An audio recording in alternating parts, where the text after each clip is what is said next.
রবিবার মানেই আমার কাছে ছুটির দিন।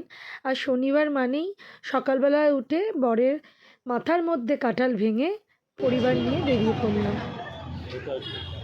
এই যে গটগট করে এগিয়ে চলেছি সপরিবারে। আমরা এগিয়ে চলেছি শনিবার দিন, ছুটির দিন। শীতকাল মানেই আমার হাজবেন্ডকে নিয়ে ছেলেমেয়েদের নিয়ে ঘুরতে যাব। এটা মানে একটা মানে মানে করে নিয়েছি, নিজের মাথার মধ্যে উদ্দেশ্য করে নিয়েছি। আর এত গটগট করে ছুটছি যেন আমার কেনা জমিটা কেউ কিনে নিয়ে নিয়েছে। হয় না, বাঙালিরা এরকমই হয়। এত বড় জায়গা দেখো, মানে কত লোক যে থাকতে পারে তার নেই একসাথে ঠিক।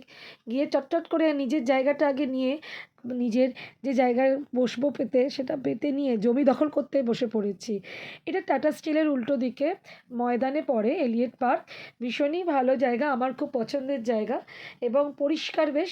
আমরা এখানে প্রত্যেকবারই একবার করে গিয়ে থাকি এই শীতকালে ছেলেমেয়েদের নিয়ে। এখানে গিয়েই কালকে প্রচুর প্রচুর ফটো তুলেছি, আনন্দ করেছি সবাই মিলে। তো তারই ভিডিও তোমাদের সাথে শেয়ার করে নিলাম।